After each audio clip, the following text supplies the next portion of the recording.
Welcome to the first of many of In Your Corner WBC Cares UK podcasts, where we'll be visiting many of the WBC champions around the UK. Today we've got Scott Welch, former Commonwealth and British heavyweight champion, now chairman of WBC Cares UK, and Sam Noakes. He is Commonwealth and WBC Silver International Champion. Let's begin. We almost tell you a little about myself, yeah? Tell it's the first one, isn't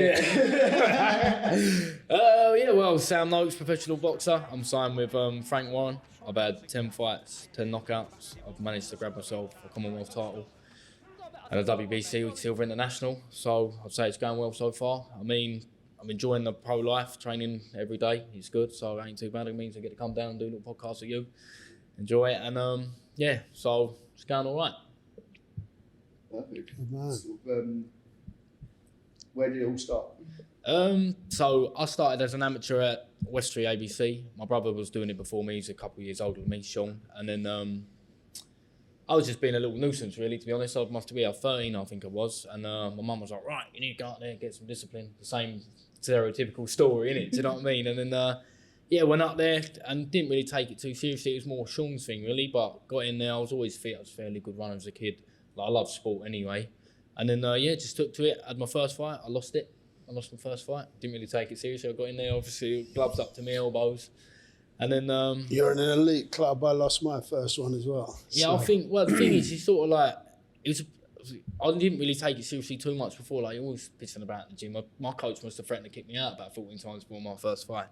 And then, obviously, it got on there and I lost. And then it's like a sickening feeling, isn't it? Awful. And then I always remember Bernie Flynn, he's dead now, bless him. He, as I tried to get out of the ring, he grabbed hold of me. He's like, right, let's hear it for Sam, first fight. And I remember thinking, get off me, I need to get out of this ring. And then I rematched the boy and then ended up stopping him in the second round. And then, had a good little win streak after that. So I think that little sour taste at the start spurred me on to, I don't want to be losing. Yeah, that's right, yeah. So obviously, both of you lost the first fight. What made you come back and do it? It's a horrible feeling. You can't finish on a loss. Oh, it's sickening, isn't it? It was a devastating feeling. I remember I put the guy down twice in the first round, once in the second round, ran across the ring in the third round, straight to him, walked straight onto a right hand, knocked me backwards into the ropes, got a standing 10 count. But where I'd never done much fitness, I'd chased him round for two, going into the third round, chased him round, and then I was absolutely knackered. And then got a standing 10 count, carried on, ran in again, got caught again, and they stopped me on my feet. So I was devastated. You still give a good account of yourself, dropping on 12. I can't even listen, but I remember the feeling at the end, losing. But as in for that fight, I just sort of remember like going around dancing, laughing. I was only, I think I must have been about 42 kilo. And I was, 13, 14, I think, when I had my first fight. So I weren't very big. I weren't dropping no one at 42 kilo, mate. What were you told to do when you sort of like got back in the gym? Did you have to be back into the gym, or did you get yourself back in the gym? I think a lot of it's got to come down to how you are as an individual, really. Like, I think for me, I was always fit. Fitness wasn't a thing. It was more just like, just getting in there just for the sake of it. Do you know what I mean? And then after losing, I thought, I'm not having that. And then obviously I had the rematch on my home show. So you always want to win your home show. Everyone you know comes. And then obviously come there and then I thought, right, he's having it. And I just went at him and then stopped him in the second round. So, but I think a lot of people, when they lose, blame clubs or blame coaches. But I think boxing, you have got to take a lot on as an individual, really, because I think a lot of it's how you cope with it all. Do you know what I mean? Like, I never see, as much as I hated losing, it's part and parcel of it. You're going to lose at some stage. How was a fear factor of getting in the ring in the first few fights? So what was your background before that? Had you done much training and kind of fitness? No, I was just the same, like, obviously, like... Scally or... Yeah, just typical little toe rag, really. Like, I'd had scraps and things, but I always played football at school. I played football up to 11 as a club, and then I was always running. I was really into, like, BMXing and things like that, so I was always doing something. I was quite an active kid. And then, but I don't ever remember, like, how I would break it down in my head, I just sort of think, right, you're scared walking to the ring, in the change rooms, hate it. You're thinking, right, someone might come in and the fight might get cancelled and I'm done. And then once you get through that ropes, you think, like, right, it is what it is. I mean, even now as a pro, I think, I've got to spar later. I think I can't bother to spar.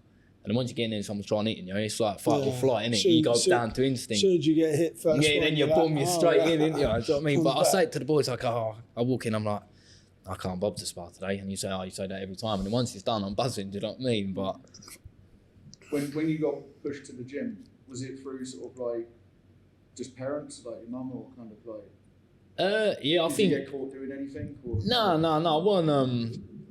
Probably done a little bit of shoplifting maybe when I was a kid, but I think it's more just where I think it had such a positive impact on my brother, like because he was quite a tubby kid, quite shy, and then obviously lost the weight, got in good shape, got some confidence, and my mum thought, right, you get out there and all.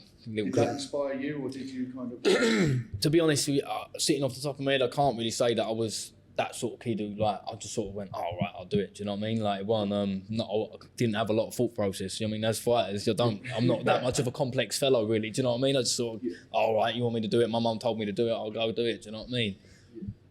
Did he carry on boxing, your brother? Or? Yeah, so he boxed up until 17, 18, and I think we both lost in the quarterfinals. I've come up against a good kid from West Ham, and then he boxed Teddy Cheeseman, and then that's sort of the age that people sort of go and missing. Well, you drift if you've been in it for a long time. And then obviously. So what age did he start? He started around the 12, 13 as well. Yeah. So I think, and then obviously you see all your mates, they're all going out, all chasing birds, doing what, do you know what I mean? And you think, like, I'm in the gym. Do you know what I'm saying? Yeah. And then obviously he stopped. Like, I just kept at it because I thought, if I don't have that to keep me, like, right, I can't do this, I've got training Monday, or, do you know what I mean? You end up being wild. So I thought that's like, obviously it's worked out now because I'm pro and it's all gone so well, but if I asked you at the time, I thought, well, everyone's going out every weekend, yeah. If I don't have anything to sort of rein me in, then I'm going to end up just slipping into that habit of like going out all the time. Did you ever get tempted to do that sort of thing? Did it kind of...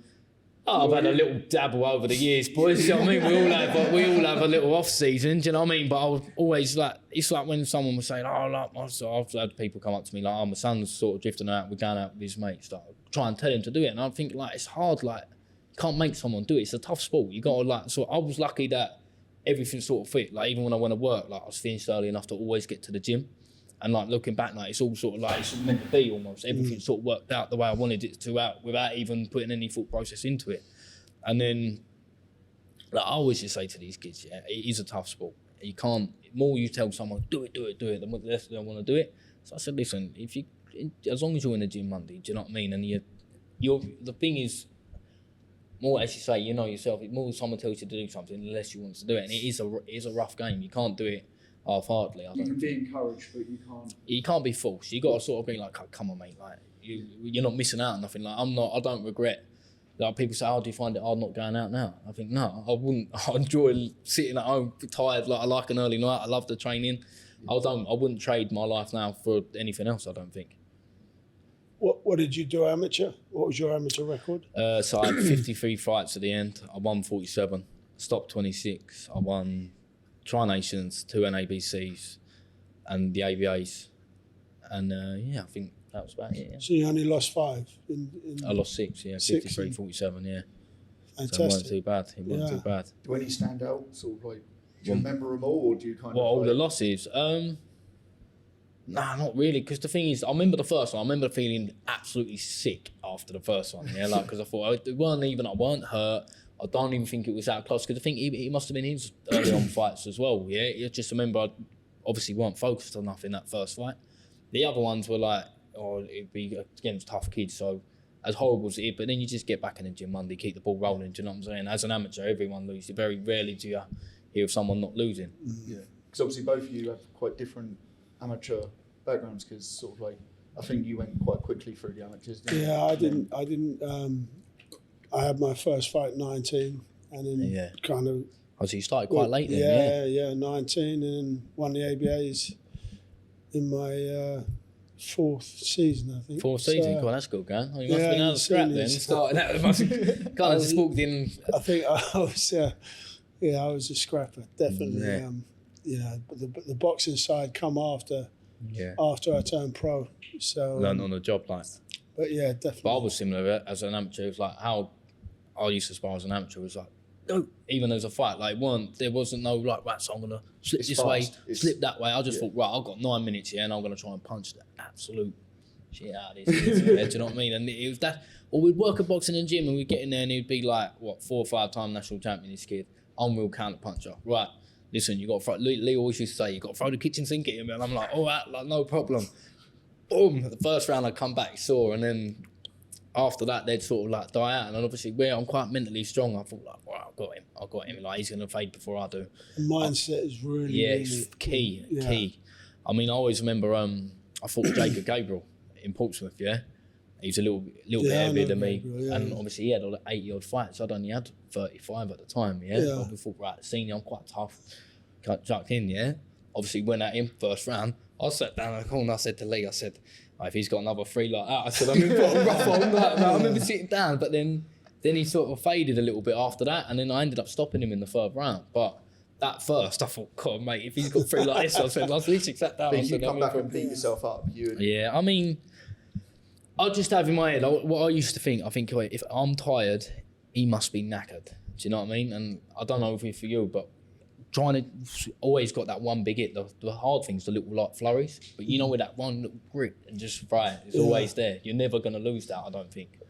I think that was my thing was that I've got 2 bricks in my hands. So whoever I can hit, if I get him, if you get someone with a brick, then they're in trouble, right? Yeah, no, exactly. But them little mind games you play with yourself, like, and it's even like walking into the train, like even now, you're still a bit nervous. But I know in my back of my head, it's just pointless nerves, because I'm never going to be like, oh no, you know what, I can't do it. I see that's it. I'm just going to tap out. I know that's never going to happen. But you got to believe in that work that you put in. Yeah, I mean, as I said, the training side's the easy bit for me. Like I genuinely love doing it. Like you don't have to. I'm not like, oh, I've got to the gym now. Runs, how important the runs to you? Well, I'm a fairly good runner, to be fair. Yeah. So how many days a week would you run? I'll try and do it a little bit less now. I'll just do it more of a weight maintenance and a fitness thing. Like I can. So I've done a half marathon back end of last year, September, and I've done that in an hour and 18. So that's like 13 miles. And like my 5Ks back on a treadmill was 15:08 is my PB. So I can shift. The engine. Always got a career in running. You built. That's always we do the engine. Yeah, we do a little running. We do track up in Bromley, and then we do like 6-400s. And the geezer obviously there who does the running after we leave. He's like, mate, you want to come up in the evening? I said, yeah, if the boxing don't work out, I said, I'm in. You boys used the Versa up there quite a bit, didn't you? The olds. Oh, the old Climber. They're tough. They are. Yeah. They do a lot of have you had to see the assault bikes now? Yeah. With the fan, I hate that. You see the cold air gets in your lungs. That's my game. I like that one. Oh no, I don't like them. Ski urge and that. I don't mind the ski or the road, but that fan, the cold air ain't nice. I don't like that. Well, sort of like during your career, and sort of like obviously both of you, sort of like, did you have people who you felt pushed you more, or kind of like, did you need the push?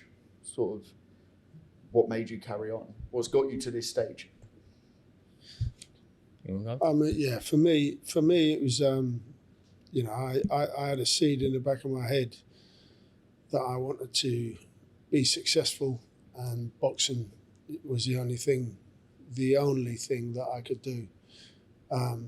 And I think when you get hit, it's quite easy to, if it's in you and you've got a fight in you, it's very easy to come back and fight hard and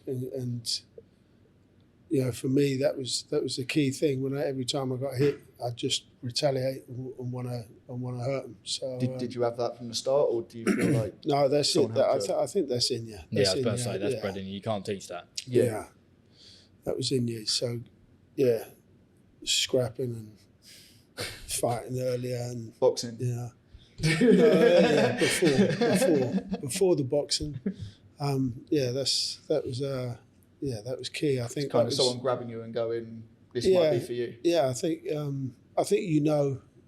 so at school, I had a few fights at school and then after schools and different bits and pieces. So that was kind of the ground. And my father was basically in boxing, so that was always, the seed was always in the back of my head, even though he wasn't around.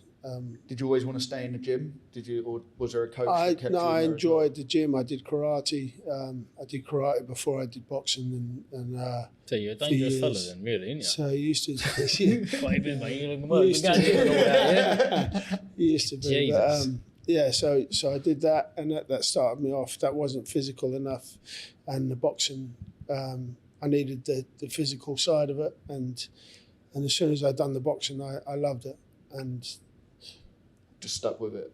Yeah. Yeah, well, unfortunately, I got slung out of the gym. I was in the gym when I was young, 13 years old in Great Yarmouth, and they in a spa, there was a big spa, or not a big spa, but my first spa, and they said to me, "Look, take it easy."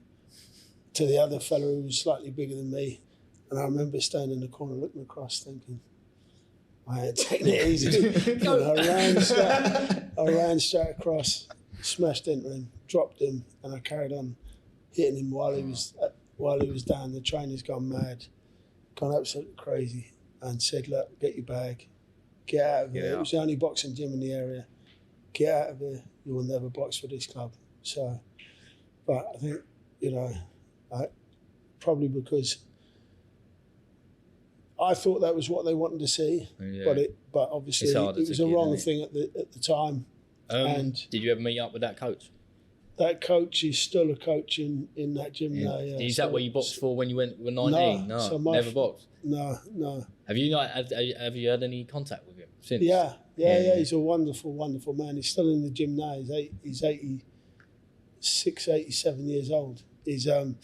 And I tell the story. I used to go around the amateurs, and he was on the amateur scene. And I introduced my son to him, introduced all my fighters to him, and said, "This is a guy that slung me out of the gym when I was 13." He went, "Scott, if I had known."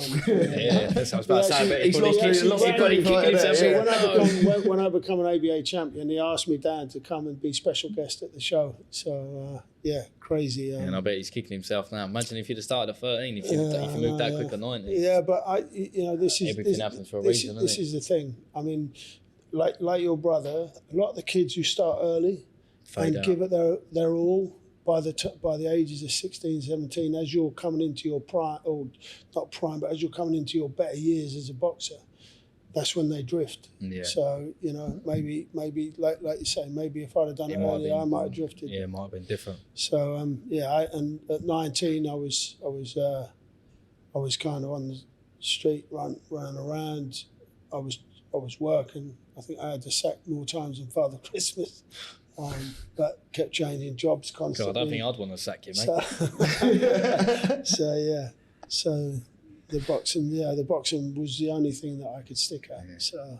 So what about yourself, sort of? I think for who would push me on would probably be my mum. Would be a big part. I mean, because as I said, I had no aspiration to be a professional fighter. I think obviously started young and then just kept at it, and then it would get to the point that sometimes I'd come home from school and I'd be like, you know what, I ain't going today. I said I can't bother. My mum would be like, well, they're up there, they're not getting paid, they give up their time. And I'm thinking, no, I'm not going. I'd sit on my bed and I think, I've got to go through for that, and then I'd get out there. But I mean, similar to what you say, like obviously I started early and sort of not drifted out, but sort of still in the gym, but you sort of lose interest. It wasn't till I must have been about 20, I think, that I thought, you know what, right, I've worked as a roofer for however many years.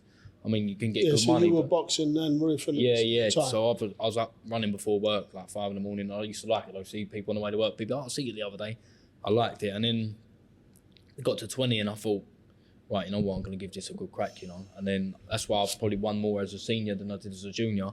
And then, got signed. So you did have a few years in between where you drifted in from the age of kind of 16 to probably I'd say, 20. Probably 16 to 20. I still had a few fights, but it'd be like, right, you're fighting in 2 weeks. How are you fitness? And obviously, where I'd never say no, I'd just dive straight in. Do you think it was your age that kind of matured you to go give it a go, or was there something you saw that kind of you went, am I wasting opportunity? For me, I remember. So I fought a kid on 2 weeks' notice in the first round of the ABAs. Yeah, like, I lost it, but I had to sweat off 1.5 kilos beforehand. I'm not making any excuses, but it was poorly prepared on my part, and I still give him a tough fight. Yeah. I lost the fight and then obviously went about and just carried on. And then it was like, he got signed as a pro. And I thought, well, if he can do it, I said, I can definitely do it. And then ended up doing better than I thought I would have. Like, got a phone call from Francis, who's my manager now, saying, oh, do you want to come up, watch Billy Joe Saunders World title fights? And then I thought, I've never really been to a boxing event before that. That was like my first or second show I've been to. And then got there and then he said, like, right, I'm going to cut the chit chat, like, we want to sign you. And obviously, I'd never known anything. I was like, all right, sweet. Do you know what I mean? And then everything's just rolled on and got better gradually over the years. So obviously, you both kind of gone through the professionals now and you're still in it. Is sort of, where did you where did you really think this was happening? Sort of like when you thought, right, I can do this. Sort of, I'm going to be this champion.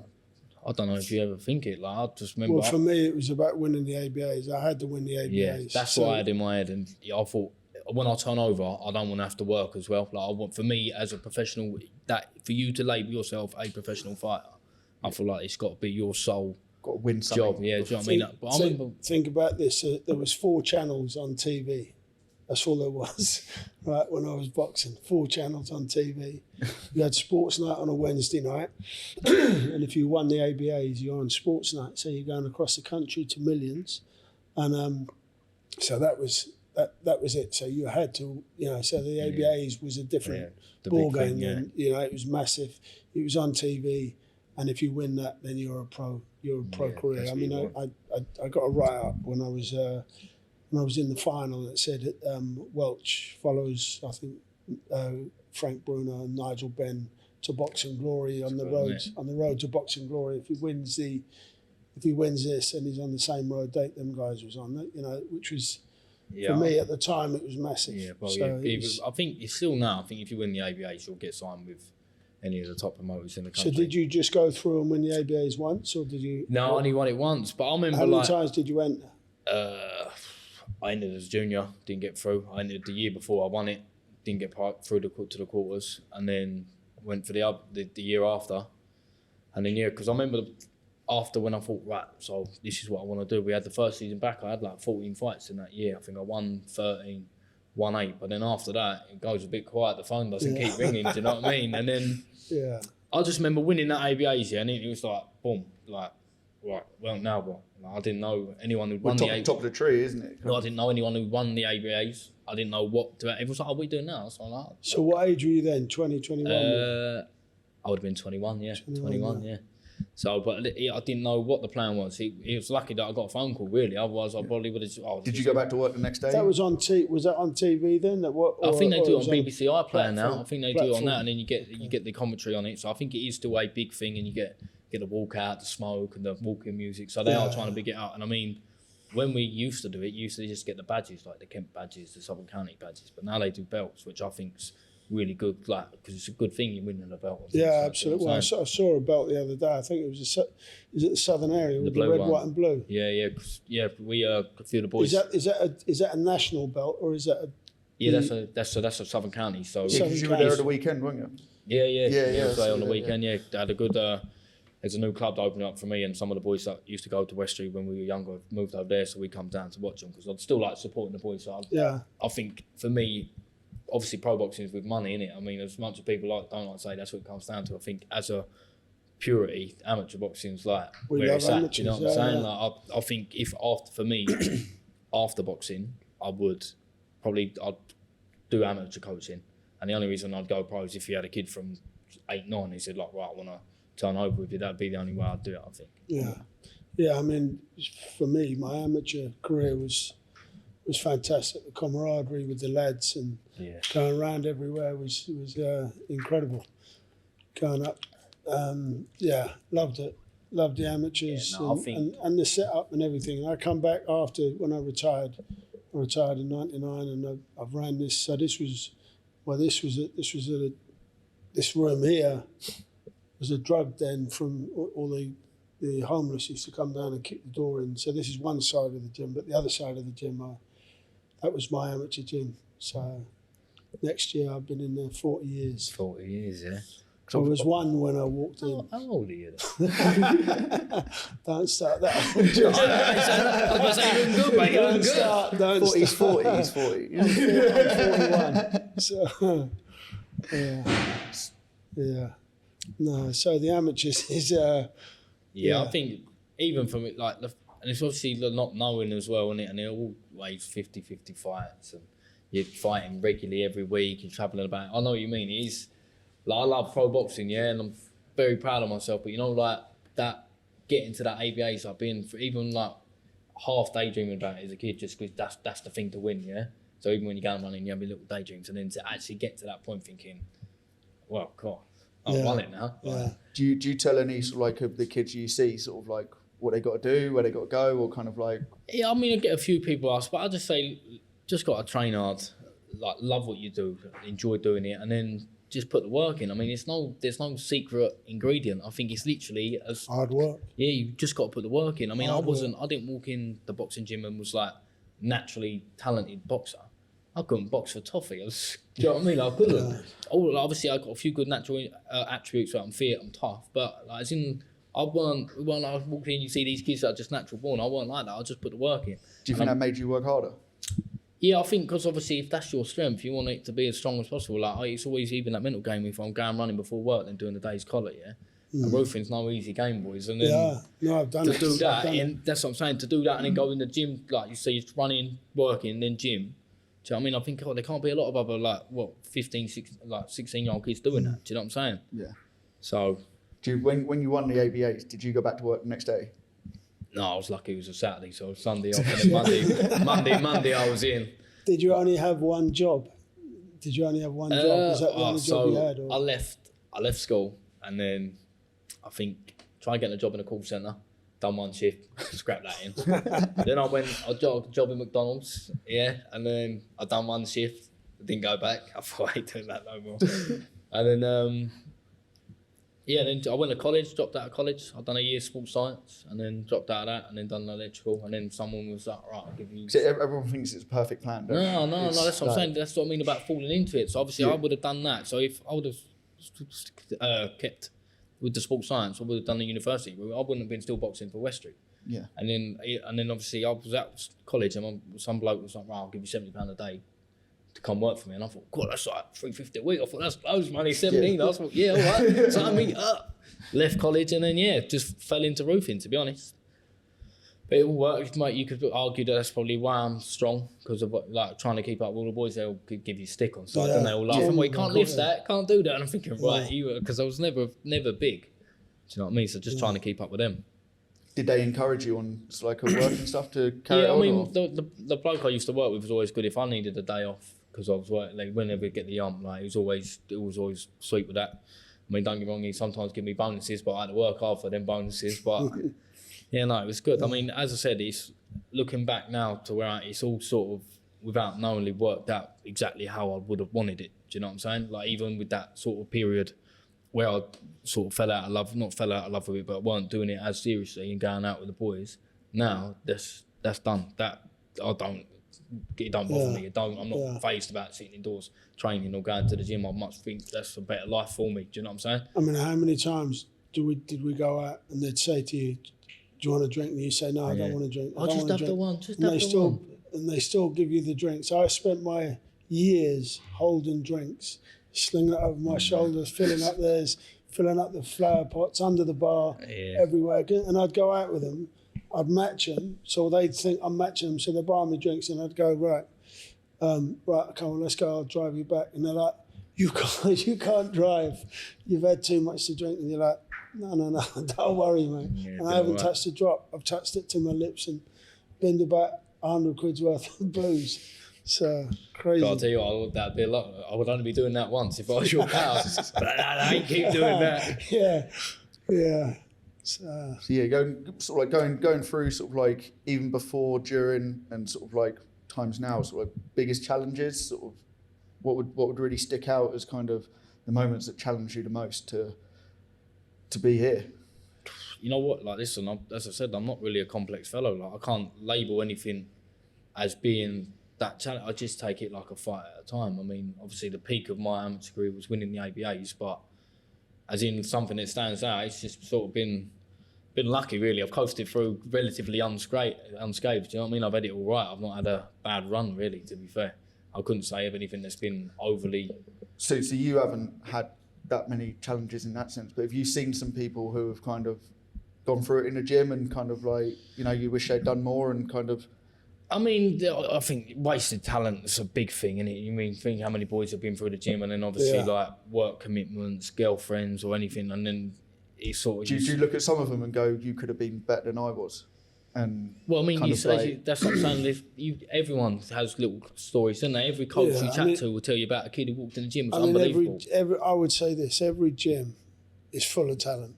People say to me, how much talent have we got in this gym? I mean, how many members have we got here now? You get 500-600 people come We've to got this gym 5 each month. for a week. I mean, it's full of talent, but as we say, things get in the way. They can't do it. They need money. Yeah. They can't come training. They miss this training, that training. All of a sudden, they've missed a month. Fitness is lacked.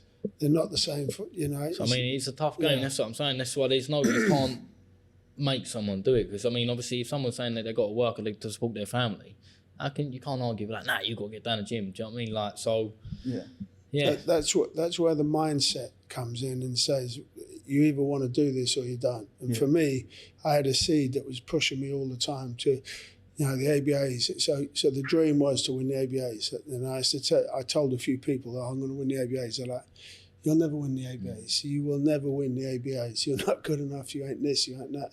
My father-in-law was probably one of my biggest thing. He went, son, you'll never win the ABAs. And I'm like, when I got to the ABA final, I said, I'm going to win the ABAs. He went, you could do it. So, yeah. But, so kind of the haters kind of drove you a little bit? Yeah, definitely. I mean, I had a big list. So with people's names on that didn't want me to win. So how big's the list now? No, that list is it's a small list now. Yeah, funny. I mean, I had 2 lists. I had one that I knew wanted me to win. I had a list of people that I knew wanted me to fail. So, and then it's always proving them wrong, isn't it? So, I mean, it's a great feeling when you can do that as well. Do you know what I'm saying? Yeah. Right. So, kind of like you've been through your amateurs and now the pros as well. Sort of, where's it going for you? Where are you looking? Well, I'm looking towards the top. I know obviously everyone's going to sit there and say that, but that's I believe I got the attributes. I mean, it won't be easy. I mean, there'll probably be a small amount of luck and timing with it all. So who's the champions now? Devin Haney's the undisputed, but then you got Javante Davis. They're all floating around. Lomachenko. So, but I mean, for me, regardless of how good the boxing goes, I'd like to own my own gym, sort of similar to like how you say you do it. Yeah. And then, because I think it's just a brilliant thing to be a part of. I wouldn't ever not want to. Because going back to Scott, I know Scott's stories off by heart, but sort of you weren't always involved in the amateurs after you were pros, were you? After I stayed away from the game for kind of 2.5 years, but in them 2.5 years I was in London. I went straight into running a building site in London, and again, so you've coming straight out of boxing. Imagine coming straight out of boxing, going into a job. I was leaving my house 5 a.m. in the morning and working till 8, 9 at night. But I look at, if you put into business the same as what you've put into your career, so your career, you love your work, right? So if you take that out and put that into a business, and you cannot, it's going to be hard to fail. Yeah. If you look at I'm a 24/7 guy. I don't believe in 9 to 5s. 24/7 is where it's at. That's what you got to be successful. You've done it as a pro, or you're doing it as a pro. You know how much discipline and everything it takes, and if you can put that into the business side, and not be phased, by that, then I believe that's a winning formula. You've proved that in this game. I proved it in my game, and due to Frank and really it was Frank that made me a millionaire. So he put me on the road to he set me up in the big purses, and then once you get used to getting that big money, and everything you want afterwards, afterwards is, when I retired, I wasn't going to work for 200 quid a week or whatever it was. I had to get big lumps of money. So and it drives you to be. I think for my plan, I'm looking into because everything built around the gym, and like even doing like a sports massage or like doing a little course in physiotherapy, because I got time on my hands. So I don't train till the evenings, and I think that'd be something like like I love going to the gym anyway, and then just to be able to go there. What times do you train? So I train around 4, half 4 every day. So and I normally rest beforehand. So I'll do, if I'm going to do a run, I'll do it of an evening. Weekends as well. So yeah, I don't obviously on Monday to Friday I'm in Bromley at iBox. And then the weekends, obviously, a lot of my friends train as well. So I would go for a long, slow run or get in the gym, just have a little bit of fun, do you know what I mean? When does your week start? Does it start on a Sunday? Is Sunday like your training day, or do you do a Saturday? Or? I'm always, I'm training every day. You have one day off though, right? I do like a little slow run. I mean... Is that what you consider a day off? So you don't have one day where you don't do anything? No, I get bored sitting about, do you know what I mean? Like, I think, but honestly, I have like, so Thursday I'll do strength in the morning and I don't really do a lot, do you know what I mean? So I have quieter days. But as in for a rest day, I mean, I'm fighting in a few weeks, so I'm just sort of like, it's nice to go for a run and zone out. Like, even though I'm running, but you're running slow. You don't want to be fired up too much before you want to say. But it's nice to switch off sometimes. I'm normally laying in bed, like when we get near the fight, I'm tossing and turning because obviously you're going over it. It's nice to just go from a run, get out of the system, come on, nice bath, bed, bosh. Yeah, so there's nothing better than a Sunday run. For me, I hated it because you had to do it every week. Yeah, probably be hard for you, where you're a bigger guy as well, because we got some geezers who are obviously heavyweights, like Moses Atama. Yeah. And obviously, to be fair, he does well. He still runs. We do a half marathon and that, but he's different. He's a big man. He's 6'4", so massive. I think his weight's about 17 stone, isn't it? Yeah, I think he's about 115 kilo. I think he is. Yeah. Like so when I was running, I was 103 kilos. So I was never a big heavyweight. So, so the running wasn't really hard. I loved it. I pushed myself. You zone out though. When I'm running, I'm not thinking about left, right. I'm somewhere in like this. Well, if someone stops me when I'm running and we try and chat, I've got to sort of like get back into the real world to sort of be able to have a proper conversation. Do you go through like a visualization phase of kind of like when you're going for runs or doing workouts? Yeah, I think you go over scenarios in your head as well, don't you? Like I think, but like some of them feel so real that you can sort of feel it. It's weird, like obviously sound funny saying it, but in my head, like you're going over scenarios and it's just like I can feel how I would feel if that was to happen. Yeah. So and then you find out that you start, and then I'm like, cool, I'm halfway round already. And then next thing, and I'm at my door, and I think, that wasn't even that bad. It's done. Yeah. Because obviously, when you saying going right back to when you had your first fight and you lost, you weren't running. No, I didn't run. Nobody even told me to run. I didn't know about running for because obviously it's different generations. So now you've got so much information. The first 2 years of my career, nobody told me to run. So I wasn't a runner at school either. At school, I'd walk every you do a yearly run, didn't you? We used to go cross country. One of them ones who pog up. I didn't even run. I swear to God, I walked every single one. I was in the football team. I got slung out of the football team because I wouldn't train. I wasn't a fitness kid at all, but I was in shape. I liked weights. I was strong. I used to do weights at 13 years old. I had a six-pack, although you'd never know it. So I used to have a six-pack, but so it was all about strength for me. But so the boxing, I never knew about running. And then literally I got beat. I think so again, stoppages, that's what I always look for. So I was never one to kind of want to do the distance. So I suppose maybe if you haven't done the training and haven't done the running in your head, you've got to get rid of them. So, but that was my thing. Nobody even told me about running for 2 years. So once I incorporated that, then it changed my game. So when I won the ABAs, I was running a 10-miler on a Sunday. So my trainer down this gym, Dave Brown, was an advocate of kind of running. He was a runner, part of a running team. It's a nice little route for a run as well, that. Yeah, we used to do a 10-miler. Got some good ones up the downs as well. Some nice ones. You keep them ones. Yeah. That's nice and flat out there. Yeah, no, when I won the ABAs, I was on the downs. So I live at the bottom of the downs. So my runs was all hills. So I lived on the hills, and the flat run's a recovery run. Yeah. Everything else was like your hill sprints and just hills. Yeah. There's a fantastic and unbelievable run across these downs. It's literally.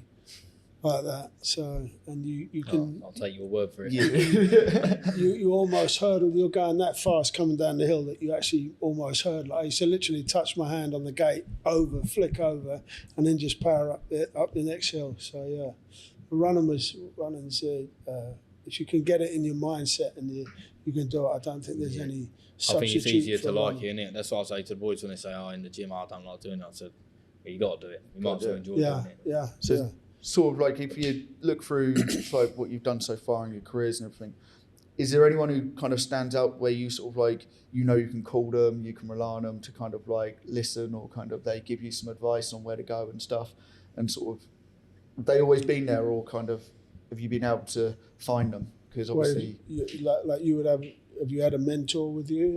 Well, obviously my amateur coach Lee, he's always there and he would always help me. And to be fair, I'm in a good gym at the minute. I've got Al Smith, Eddie Lamb and Paul Taylor, and I mean, I could bring them boys any time of night there, aren't so even my manager Francis. So, because obviously the amateur and the pro game are different, so it's nice to have that little thing to fall back on. But I'm probably closest with my mum with that. So even if I'm, say, weights annoying me or something's, I'll have a chat with my old dear, do you know what I mean? So did you have a father figure? Yeah, not like my old man's there, but I think obviously Dave split up when I was younger. So obviously he's moved away or moved out or whatever. And then so you didn't grow up with your dad? Yeah, no, like, to be fair, I've got a weird little like my mum and dad. They split though. Yeah, they split, but my mum and dad get on. Do you know what I mean? Like they're like friends, but obviously they're not together. So I'm living with my mum, and it's just like me and my mum anyway. So most of the time, obviously my brother and my sister and all that moved out, got relationships and that. I'm still single, no one loves me, don't they? Do you know what I mean? I'm still at home with mum, but so if anyone's looking for no, I don't know about that. Make me go shy in a minute. But yeah, so I think we get a really good relationship. So she always come through with the amateurs, always staying up there with us as well. So that's why she's not a big fan of the pros, because obviously like can't be going to work with your mum there, do you know what I mean? So it's like but as an amateur, she always just come up, stay in the rooms with us, always there. She always just bake cakes, do a little lemon drizzle and all that. Do you know what I mean? So she's a big part of it. She's been your rock through your career. I'd say so, 100%. And now, where is she now? Did she come to all the fights? Yeah, she loves it. She's always down front. Wow. Yeah, she loves it. So she's your number one kind of fan. And I'd say so. I mean, my brother's been a big part as well, obviously, because he's got me into it and he's always supportive. And now, where we're both pros, so if he's weighing in, I'll drive. If I'm weighing in, I'll drive because he's a bad driver. So but he'll be there, do you know what I mean? Yeah. So or if someone's like, I'll say, I've got to go for a run fight week, can you run these tickets about for me? Then we'll do that. So to be fair, my whole family have always been very supportive. My mum, my dad, my brother, my sister, my two brothers, my sisters. So I've been lucky in that respect. Even when I've been a right little bastard, do you know what I mean? Good, I'm grumpy or tired. They put up with it because they know it's near the camp. Don't get me wrong, I'll cop it in the ear after the fight, but they're all very supportive. And are your brothers your brothers are with you all the time when you go to the shows and different bits? See, I don't Are you like, the youngest? Yeah, I'm the youngest. So when I'm out the back, I'm the youngest. When I'm out the back, I like it just being me and my trainers. And that's it. Because Sean, like, he carried the belt out for my last fight, but like I said, right, if you want to do it, I said just come in at the end. I said because I'm like a very business, like tunnel vision. If you ain't meant to be in that room, then you're not meant to be in there. Even as an amateur, like I couldn't sit out with everyone else. Like you kind of sat in the I'd change room. in the change room, boom, and I'd sit there, and then they'd be like, right, time to warm up, and I wouldn't see anyone till I come out. Tunnel vision. I used to put the towel over my head, just sit there, run through everything. I used to pace up and down. That was my thing, like a caged animal. The best ever time of a fight is when? For you? When it's over, mate. When that bell goes, I get my hand raised, yeah. For me, the best time ever. Or is it the clarity before the first bell? No, before in the changing room. No, see, I don't know. So I get to the changing room, that's my No. Take my towel, get there an hour early, chuck it on the floor. I like it when I won, I do. Really? It's more so as a pro now, like obviously getting everyone shouting, go to the ref, go in the but middle. You're still only on what, 10 fights? 10 fights, so you're not, yeah. And then, but like that little bit of silence before that first bell goes. Do you know what I mean? It's like a pause. So everything's sort of just like slow motion, and then, boom. I think that's a weird little sensation that is. Do you know what I mean? Because everyone sort of stops, and then bing, then go. Kind of everything you've done up to that point. Yeah, but that's the bit you know. You know what you're going to be like when you're walking in. You know what's going to happen when you walk in. You know what the ring announcer's going to say. once that bell goes, that's the grey area. You don't know what's going to happen there. Do you know what I mean? So that's the bit you've been thinking about, but you can't actually picture what's going to happen. Yeah. Do you have a plan for like years in the game, or are you taking it day by day and kind of? Just take it day by day, to be honest. I mean, I'd like to get out and still be that's the thing. relatively healthy. Do you know what I'm saying? The most important thing in the game is to come out with your faculties. So the idea is not to stay in the game too long. I retired at 31. I believe that's probably got me through. There's a lot of my pals that are carrying a bit more damage than me. Yeah, Although I mean, 31. Yeah, that'd probably be a good time for me as well, mate. I might even. Yeah, I mean, it's a tough game. It's a brutal game. It's a beautiful, brutal game, right? Yeah. So we absolutely love it, and there's not a day goes by when I'm not involved. So I'm either getting a phone call, or I'm in this gym, or I'm talking about boxing. So it's your whole life. It's been my life, as I say, for 40 years now. So So it's an incredible game, and then absolutely, it's gave me the most wonderful years. It's so you can only speak by yourself, can't you? So for me, it's been a wonderful game. It's helped me in all aspects of my life. It's made me who I am today, and that's the thing. So I mean, if you can stay on the right side of it, obviously, if we're getting bashed and we're getting damaged, then we need to get out of the game. Nobody needs to stay in this game. Don't get me wrong, if you're a journeyman, you can have a fantastic journey as well. It's not, we need, the game needs journeymen.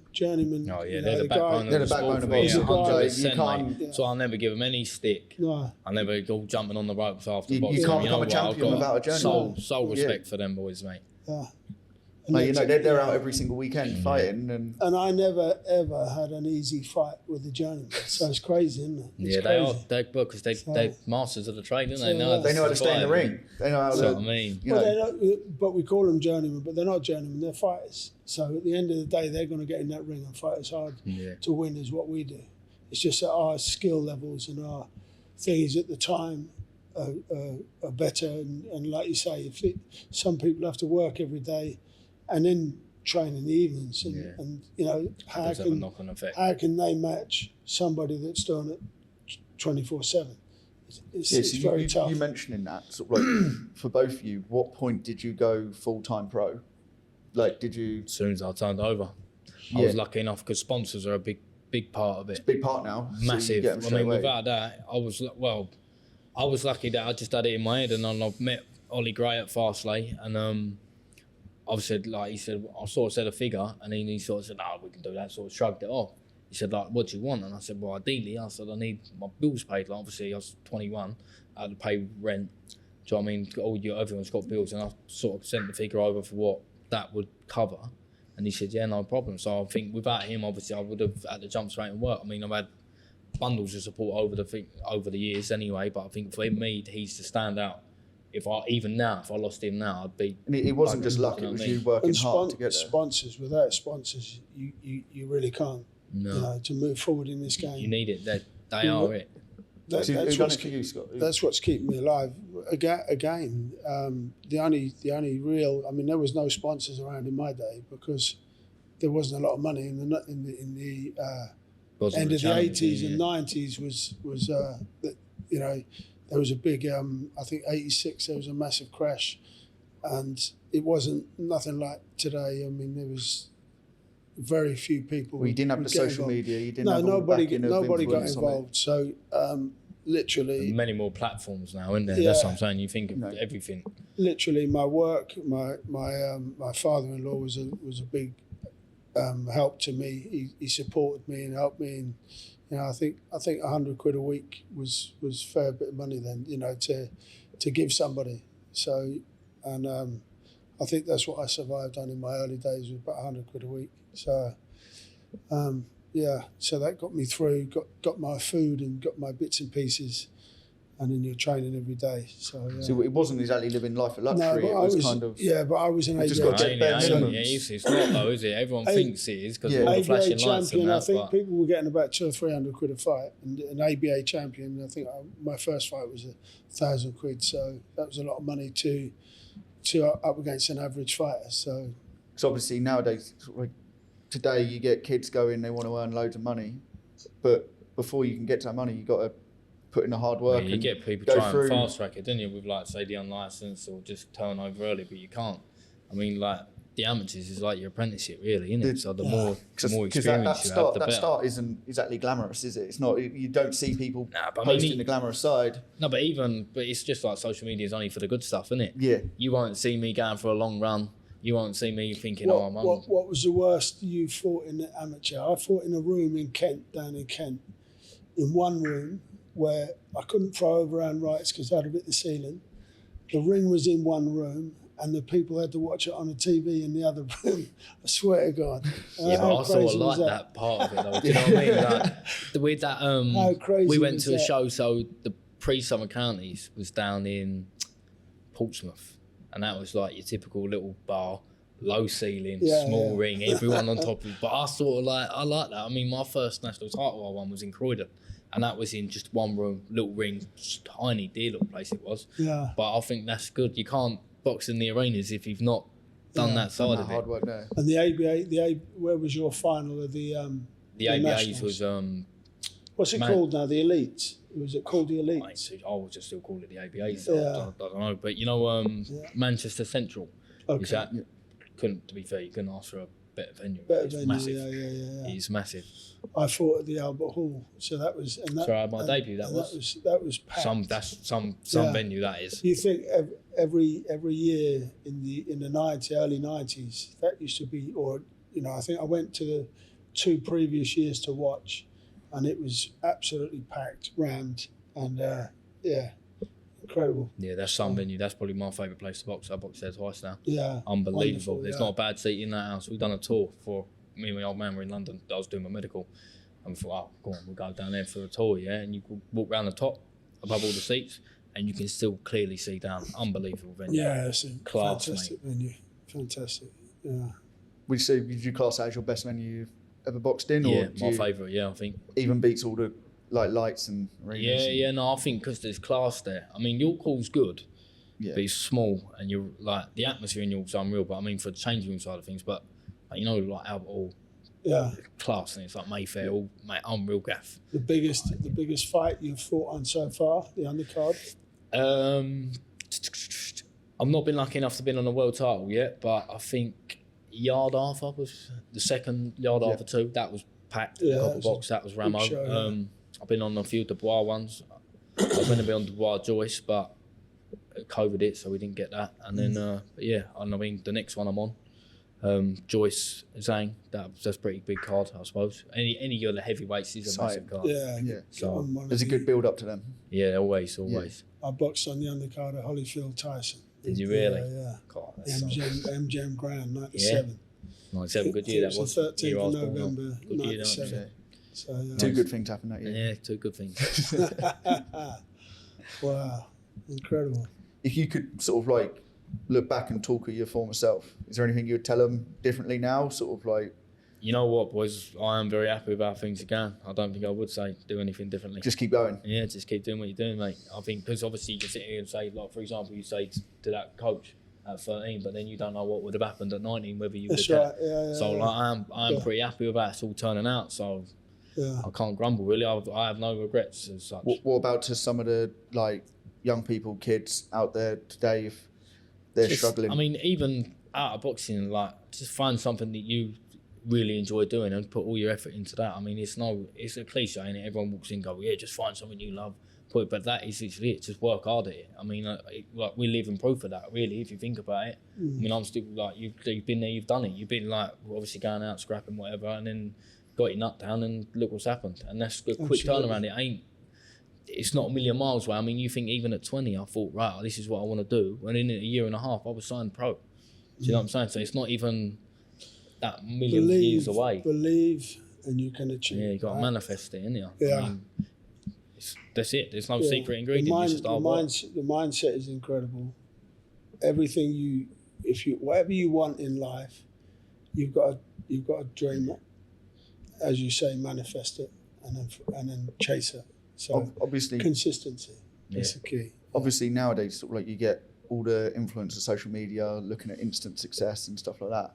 But you lot have had to put the years in. When you were younger, did you look at those years ahead and think, I've got to work this hard there, or was it just day to day? I said, So obviously, this is the hard thing about today is social media doesn't teach you always to. but it's only the good stuff, isn't it? That's what you got to get in your head. That's not real life.